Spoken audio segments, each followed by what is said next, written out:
Welcome all of you. Today we are going to go through some of the theories of translation.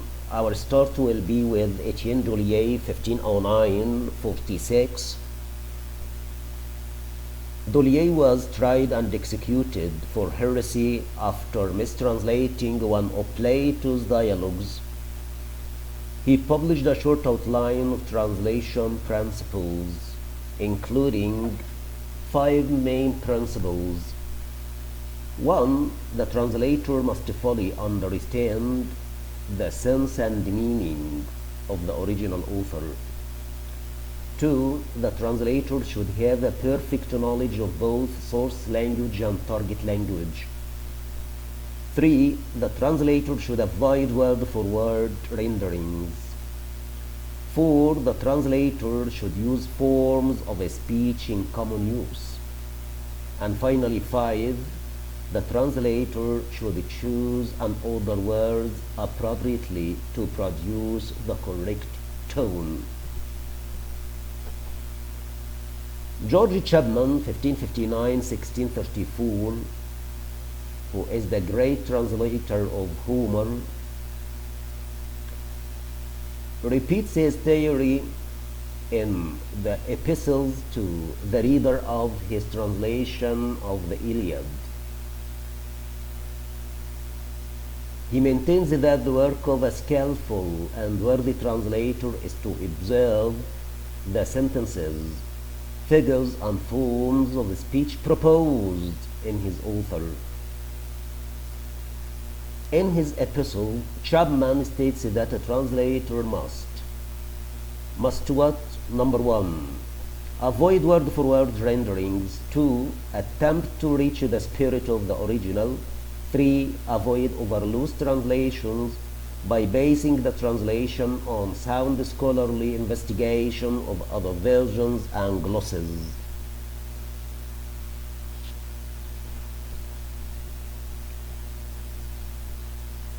John Dryden, 1631-1700, in his important preface to Ovid's Epistles, 1680, tackled the problem of translation by formulating 3 basic types. Number 1, metaphrase, or turning an author word by word and line by line from one language into another.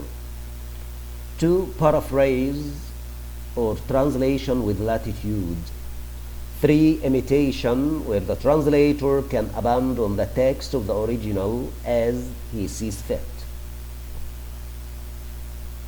Dr. Johnson, or Samuel Johnson, 1709-84, in his Life of Pope, 1779-80, discusses the question of addition to a text through translation. He comments that if elegance is gained, surely it is desirable, provided nothing is taken away. He goes on to state that the purpose of a writer is to be read. He claims that Pope wrote for his own time and for his own nation. Alexander Fraser published a volume entitled The Principles of Translation, in which he sets up 3 basic principles. 1, the translation should give a complete transcript of the idea of the original work. 2, the style and manner of writing should be of the same character with that of the original.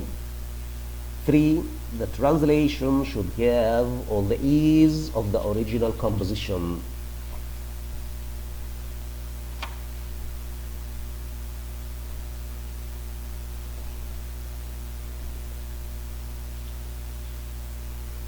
Matthew Arnold, 1822-68, in his first lecture on translating Homer, advises the lay reader to put his trust in scholars, for they, that is, scholars alone, can say whether the translation produces more or less the same effect as the original.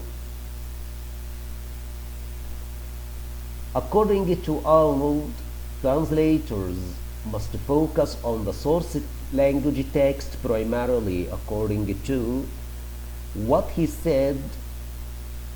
Such translators must serve the text with complete commitment. The target language reader must be brought to the SL text through the means of the translation.